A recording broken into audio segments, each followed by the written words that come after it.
everyone, and welcome to our February Pride meeting. I'm Courtney Gage, your Pride Secretary. I hope you're having a great start to your 2021. I want to let you know to please keep an eye out for your emails for our March breakout sessions. They're all going to be virtual this year, so if you would, just keep an eye out for those. And I also want to introduce you to ERIN NATALINO, our Vice President or President-elect of Pride for next year.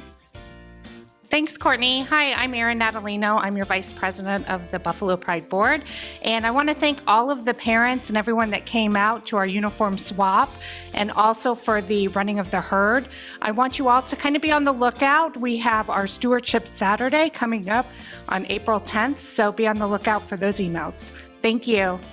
Thanks, ERIN. And up next is Detective BARB BERGIN from Crime Line and Speak Out of Sumter County in Central Florida.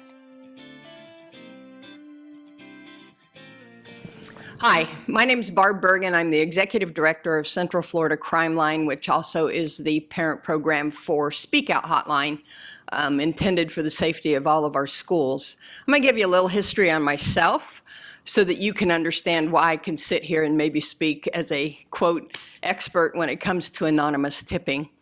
I am a retired police officer with the Orlando Police Department. I spent 25 and a half years with that agency, and 10 and a half years of my career were spent in homicide. So as a homicide detective, I had cases that were not being solved, that we ran into dead ends and I couldn't do anything with. Still had to deal with families every day, had to explain to them that we just didn't have enough or we didn't know who the bad guy was or something like that. And then I'd come to work, or so I'd get a phone call, and Central Florida Crime Line would have a tip for me, an anonymous tip from someone in the community. And that tip would take me down a road that would actually identify and lead us to the person responsible for committing the homicide. So I've lived that side of it. I get that side of taking tips. I'm going to tell you a little bit about Crime Stoppers, because I think it's important that we all understand that too. Crime Stoppers started almost 45 years ago in Albuquerque, and it started by a detective. His name's Greg McAleese, who was working a homicide just like I used to do. And the homicide occurred in the middle of the night, and as we all can remember, or some of us can remember, 40-some years ago, we didn't have cameras everywhere. We didn't have the ability for stoplight cameras to catch people. Even stores, for the most part, did not have any camera systems in them for security. So a young man had volunteered to work an extra shift to get some money. He was in college, newly engaged or getting ready to be married. And he was basically shot and killed during a robbery at that convenience store. There was not one single witness. The first person who came in to buy gas at a later point was the one who found this young man who had been shot and killed. Greg McAleese, as the detective, was, scouring the neighborhood. They were begging, the media was begging the community to give information. Please help us solve it. And that case just died right there with nobody giving information. Detective McAleese had heard about some other areas trying this, some other detectives across the country trying this. And he went to his chief of police and said, what if we promised anonymity and a reward to somebody for information? So the chief's like, well, you have to go find the reward, which he did, in fact, found some corporate sponsors. It was Circle K, to be exact about that. And they came up with a $1,000 reward. And Greg McAleese's desk number, his desk at his office, was the number they handed out. So that detective slept in his little office area for a number of days, waiting for that phone call, hoping that phone call would come. And here's the amazing part of that story. They started taking information from their community in Albuquerque, not about the unsolved homicide initially, but about other crimes. They caught a serial rapist immediately by a citizen who called in and gave them a tip. And then a few days into it, some information came in that was very unique and very specific to a vehicle seen leaving the area. And the vehicle was pretty easy to identify because of some information the tipster gave, which ultimately led to two individuals who were from the neighborhood, who everyone in the neighborhood feared because they had been violent, they had hurt people in the past. And this person made the phone call believing in the anonymity that was promised, gave them the information, and it led to identifying the two individuals, one of whom gave a full confession, the other one who said, I was at home sleeping in my bed, both of them convicted in this robbery homicide. That's the quick story of Crime Stoppers across our country. Fast forward to Central Florida here. So there was a professor visiting Albuquerque or the New Mexico area, and it was a UCF professor, and he heard in the news this story about this program, Anonymity and Rewards. And he did a visit with the Albuquerque Police Department and learned what they were talking about, and he brought it back to Central Florida to the Orlando Police Department. And the Orlando Police Department immediately jumped on it. Central Florida Crime Line was the first Crime Stopper program outside of the immediate Albuquerque area to become a Crime Stopper program. And it was up and running, and this community immediately embraced it. They were promised anonymity, they were given a phone number to call, and there were cash rewards of up to $1,000 available for helping solve cases. Today, let me talk to you a little bit about where Crime Line's at. We are one of the largest Crime Stopper programs in North America. We service 3.2 million people. That's in 6 counties. That doesn't include the millions of people who in a normal year would be visiting our counties or our cities or Central Florida for all of our attractions. 3.2 million people live here. And we are taking as many tips as Atlanta. How about Toronto? Toronto has 8 million people living in it, and we take as many tips as they do. Now, before you say, well, we have terrible crime here, we don't have any, our crime is no worse than anywhere else. But what we have done for Central Florida is we have kept our promise of anonymity for 44 years, and we will continue to do that. We now service 6 counties. We start in Brevard, we have Orange, Osceola, Lake County, Seminole, and Sumter. So we cover the villages out here. It's always a learning curve that we have to do. We're always having to teach new generations, and a lot of things have changed in our taking anonymous tips world. But today, we can proudly say that we use the best of the best when it comes to software. We have seen a significant increase in our anonymous tips coming in through web browsers and our free app. Our website is crimeline.org, and there's 3 ways identified that you can give a call at crimeline.org. One is you call our 800 number, which is 800-423-8477, or you visit crimeline.org and click a button and it'll take you right to the tip page, or we have a free app where you can make a tip right there at the free app. Our program is fortunate to be funded by a state grant. About 15 years ago, our legislators here in the state of Florida identified the good work that Crime Stoppers is doing. So today, court fines that are assessed through all of our courts, whether it be misdemeanor, traffic, and/or felony courts in the 6 counties, have mandatory court fines, and Crime Stoppers or Crime Line is one of those court fines. A $20 assessment is assessed to the person in court. A percentage of that goes to our clerk of the courts right there in the county collected. It then goes to Tallahassee, where they're taking their percentage off the top. But all monies collected in each county come back to the county that it's collected in. So for Crime Line, we're collecting court fines in 6 counties, and that's our primary funding. The good thing about this grant, for those of you who may know grants, 50% of that grant has to be used towards rewards and public education. And it would be something like this, where I get the opportunity to come out and speak to our community, or billboards or buses or whatever it is that we can do to advertise. And we're always looking for unique ways to deliver the message to our community members. And only 30% of that grant can be used for salaries. So there's a great lock on how much we can do with salaries and stuff.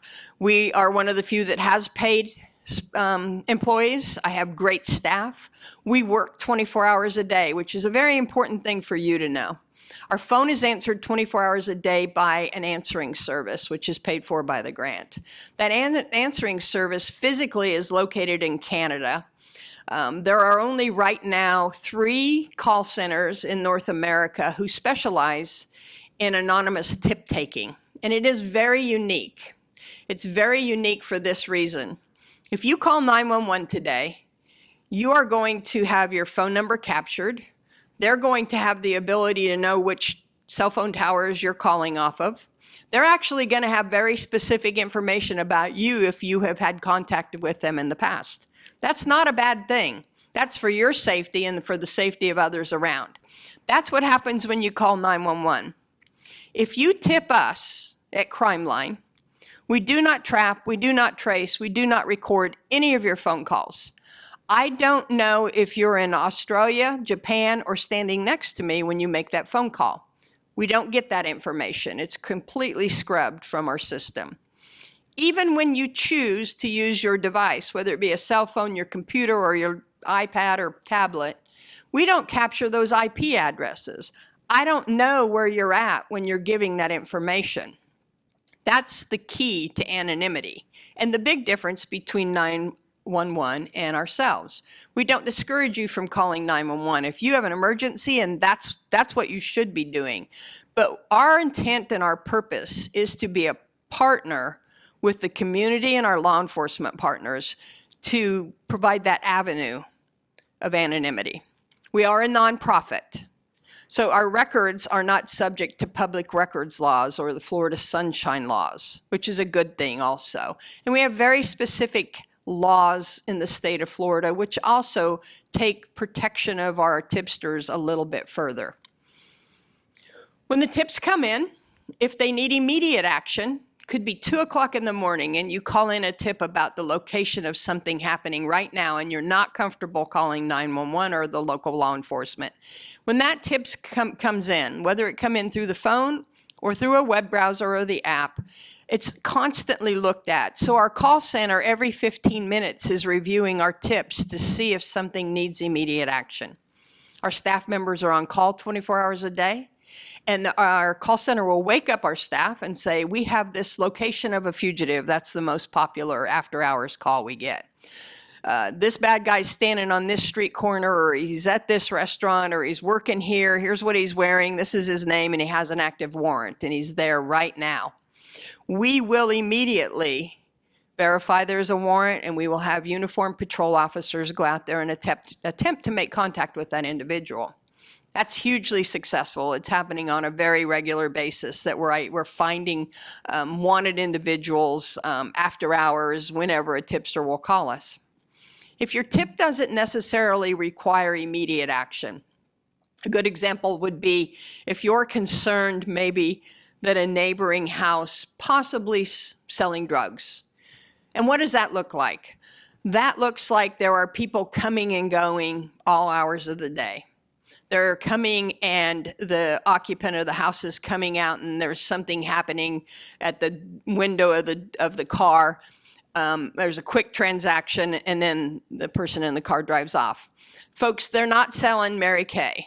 That's not a cosmetic transaction. That is more than likely a drug transaction.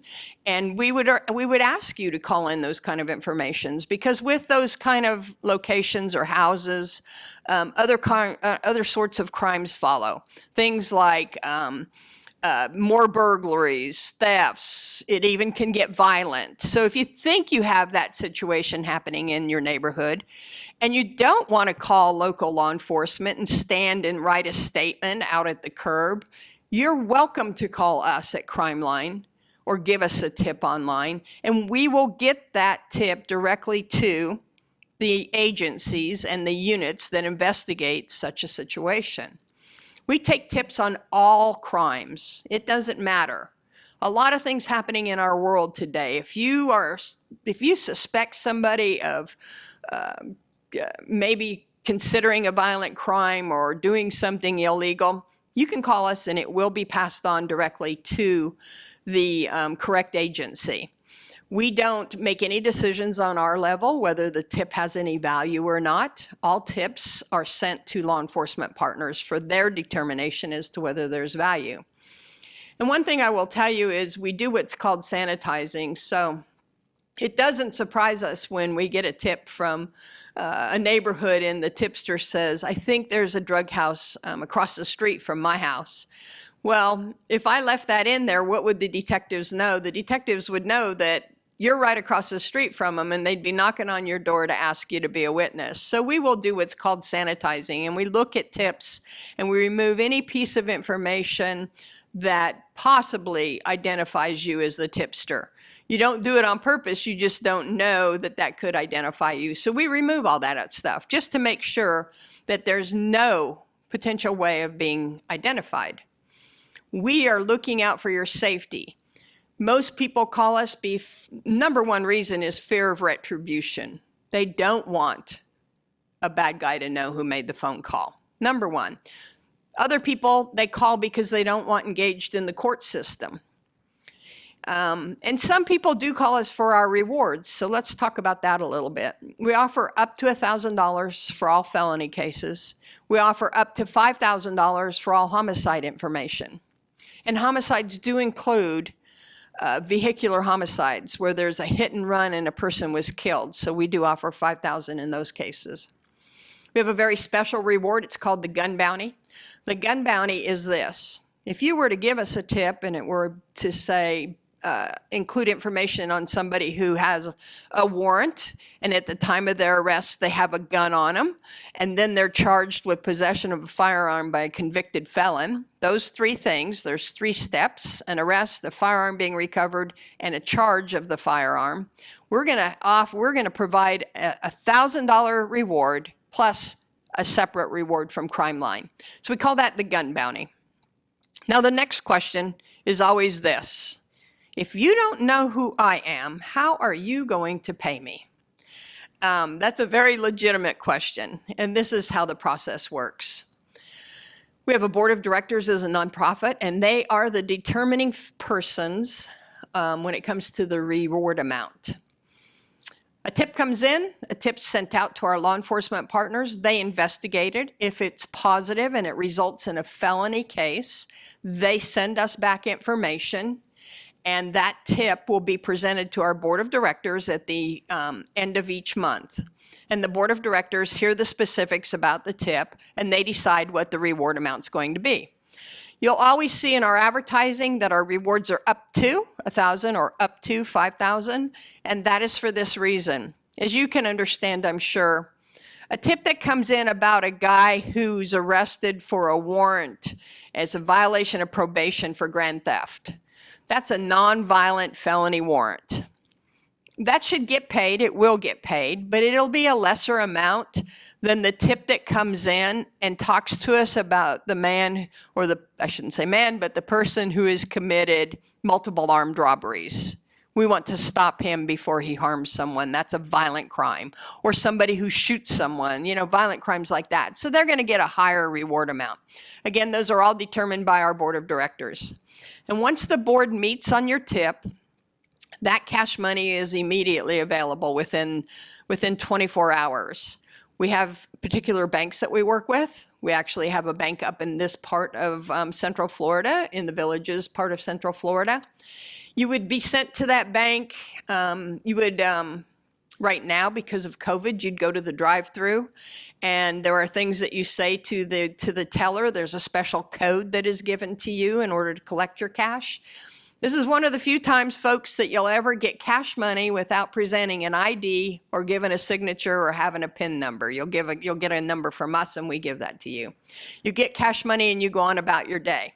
We protect your identity in that process. We will not provide information to law enforcement on the date and the time and when all that money was picked up, so they could, they may try and get tricky and find bank footage or something. We protect all of that. That's not public information. We do not release when that money is collected, so you're safe through that.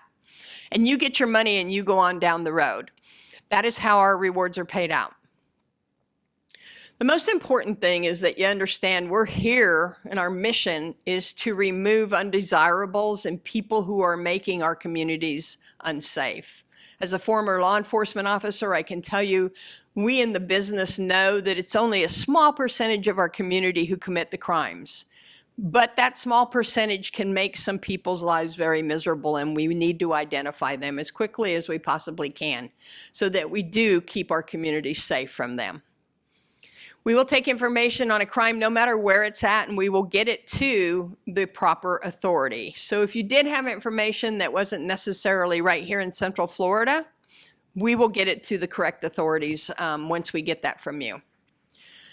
The next topic I think is important for you to hear about, especially here in the villages, is it's a program called Speak Out. I'm going to give you the history on Speak Out. It's exactly what Crime Line is, but it's intended for the safety of our school campuses. In September of 1995, a young man went to school very angry at another young man. They had been fighting for weeks. A lot of kids knew about their disagreement, and this was ongoing. And on that day, the suspect went to school with a gun. And there were kids who knew about the previous problems, the ongoing battles, the fights that they were having. There were kids that knew that day that he came to school with a gun. That student used that gun to shoot and kill his fellow student on school campus. During that investigation, detectives figured out a lot of kids knew about this ongoing problem, and there were students who actually knew that there was a gun on campus. Out of that unfortunate loss of life began the discussion in our Central Florida community about what do we do, what can we do. That's where Speak Out was born, and Speak Out is now our system, and it's the same phone number, 800-423-TIPS. It has a different website, but kids are urged to give us information that they're not comfortable giving to an administrator, a school resource officer, a teacher, or even you as a parent.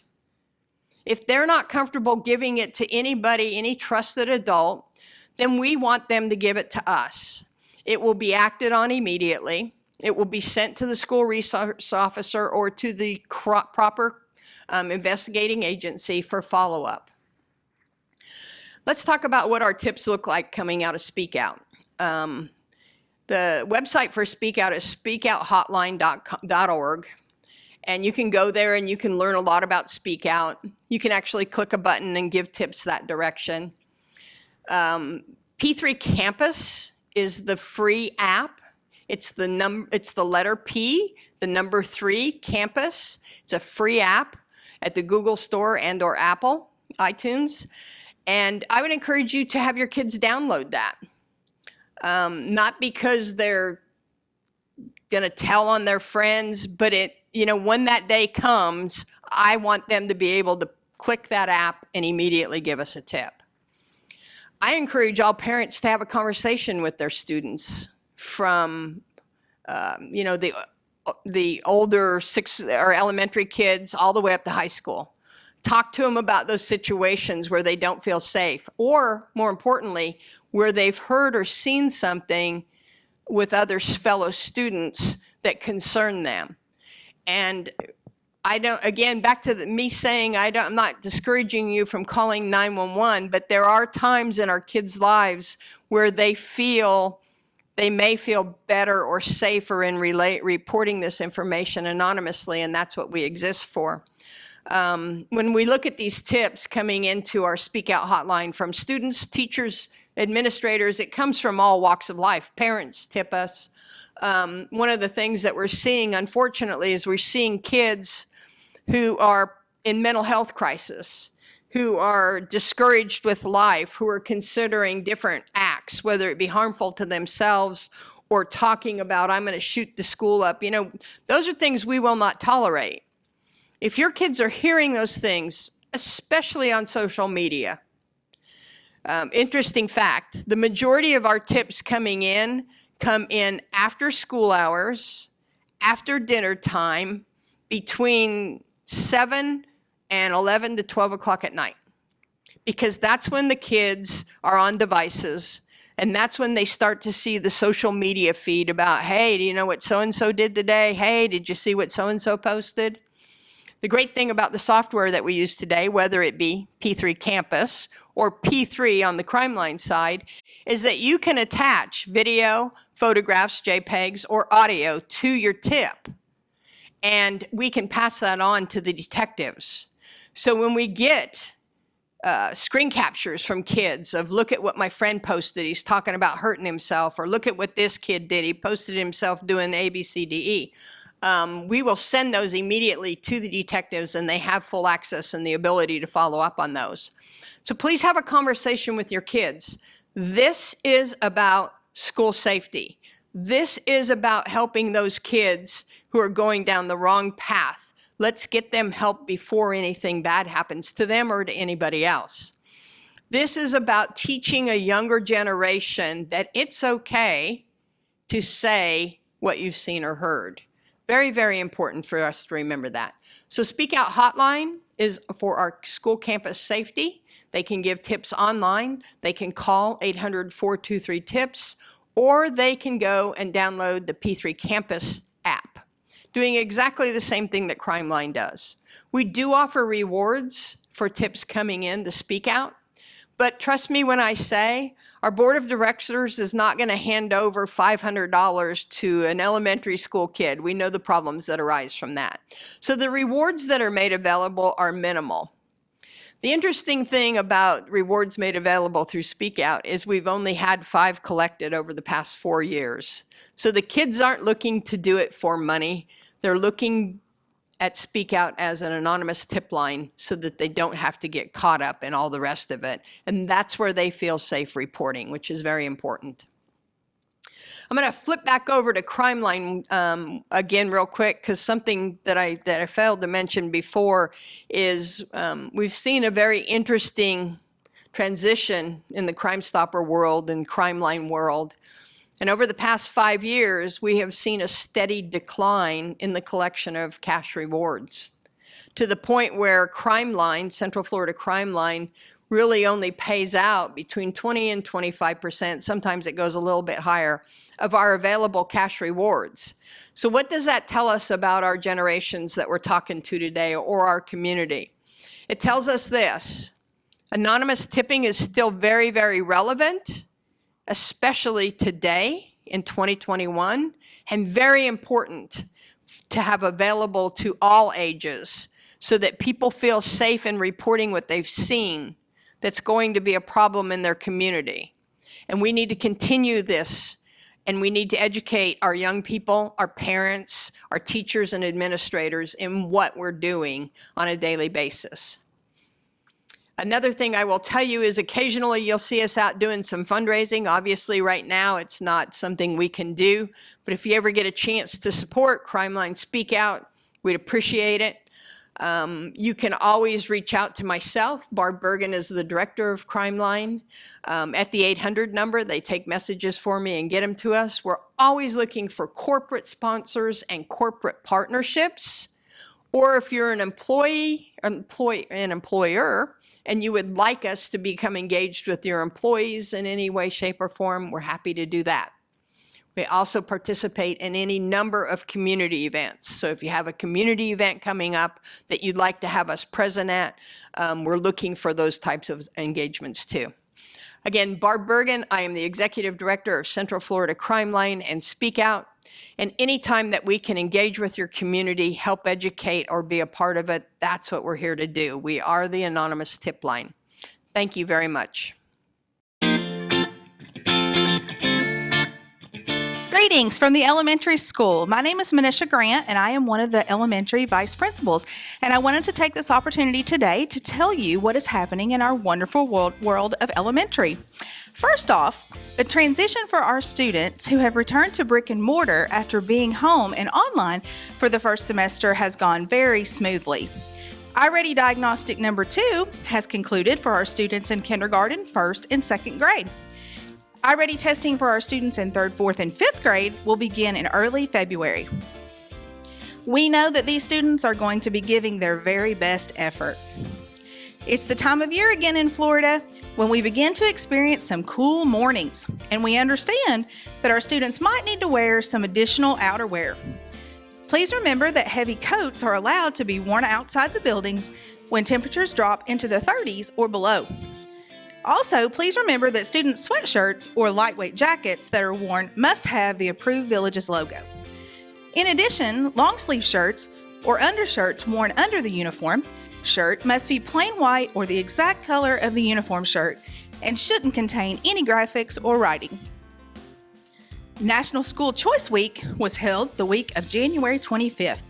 You might be asking, what exactly does National School Choice Week mean and how does it affect my family?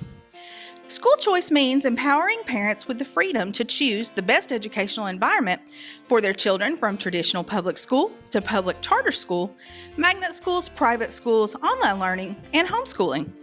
We are so happy that you have chosen the Villages Charter School as your school of choice. Your elementary school administrators, teachers, and staff proudly wore yellow scarves as a symbol of support for this very important week. We want to thank you for your partnership and for your continued support and commitment to our school. Thank you, and go Buffalo. Just a couple of little reminders and talking just a little bit about some things going on at the middle school. First off, we have spring sports that are getting ready to gear up. So hopefully if any of your students are trying out for girls tennis, girls softball, or boys basketball, they have signed up. Tryouts will occur the first few days of February. They do have to have all of their paperwork in, including physical, COVID waiver, etc. So contact the front office if you have questions.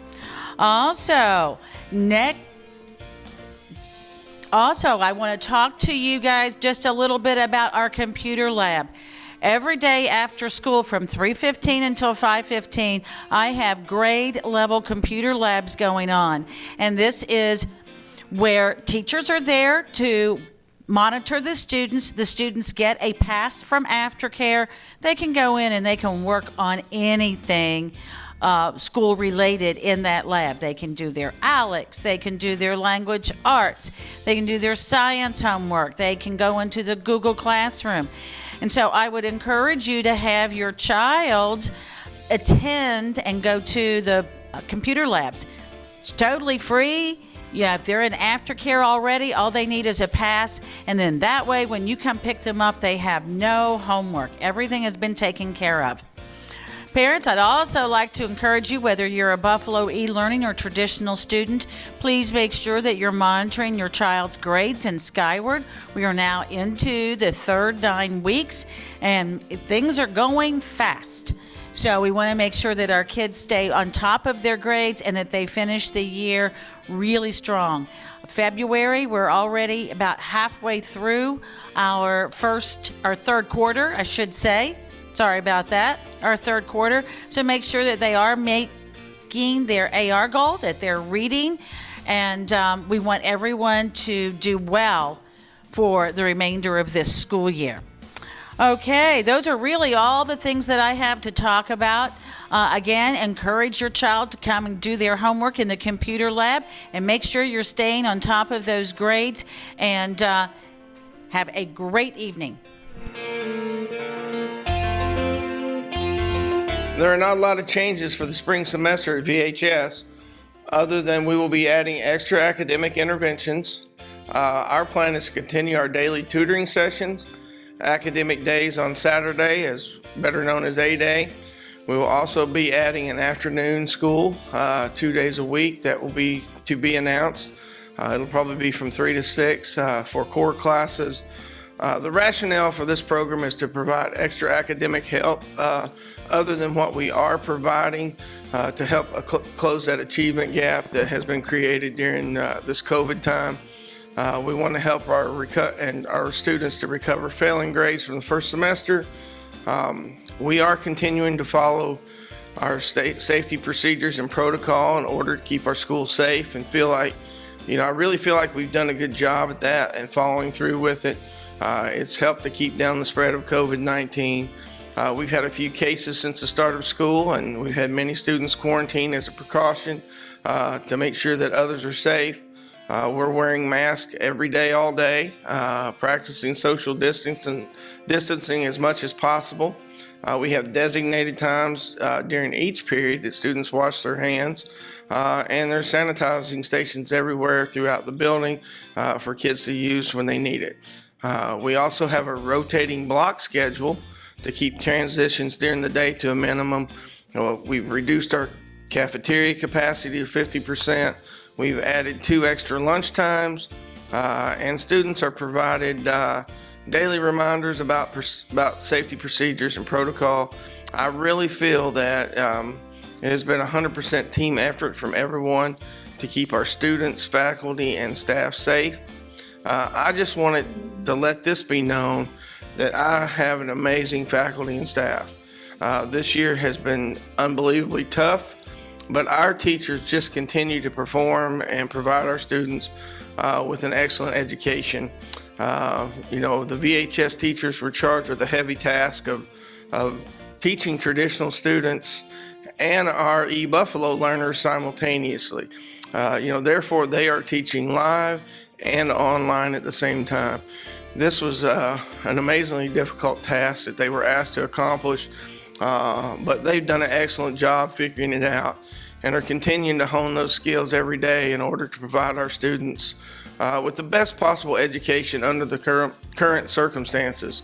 Even though we're dealing with uncharted and extreme circumstances, we still hold our students to the same high expectations that we've always had. We're showing grace, compassion, and perseverance as we continue to strive to provide our students with a first-class education. I cannot brag enough about my faculty and staff. They've been amazing throughout this whole deal, throughout the whole ordeal. This is why this is such a great place to be. We are trying our best to maintain normalcy at VHS, and we are continuing to hold sporting events and school activities while remaining diligent and following all safety procedures and protocol. We're currently in the process of planning a Spirit Week, a late season homecoming court possibly, spring dance, spring concert, choral performances, and yes, we are still planning to hold a prom of some sort, and we fully intend to have graduation pretty much the same format as we did last year. We really feel that we owe this to our graduates that have worked so hard to get to where they're at, especially in the last year. So please be on the lookout for new information as things are constantly changing. Make sure that you're checking skyward in your emails, and battle on, Buffalo. Hello, everyone. I'm Richard Pettus, the athletic director here at the Villages High School. Just wanted to fill you in on some information about our sports teams. First of all, it's been an incredible and challenging year for all of our sports teams. They have faced a lot of adversity with all the COVID-19 protocols going around. But I'm really proud of all of our coaches, all of our athletes. Had a great season for our fall sports. Right now we are in our winter sports, and for the first time ever, our girls weightlifting team were district champions. They are competing today in the regional tournament. Also, our boys soccer team will be hosting the district championship next week, February the 1st, 3rd, and 5th here at the high school. The girls basketball team will also host the girls district championship. That will be February 2nd, 3rd, and 5th. Our boys basketball team will travel over to Citrus High School in a couple weeks for their district tournament. And also for our wrestling team, we will host the 16th annual TD Talbot Wrestling Tournament on February the 13th. And also they will host the regional district tournament. It will be February the 20th here at the high school. Right now, spring sports that are going on here at the high school is baseball, softball, girls and boys tennis, girls and boys track and field, and boys weightlifting. We hope that you can get out to some of our contests to support our student athletes. Thanks for all you do, and we appreciate all your support. Go Buffalo.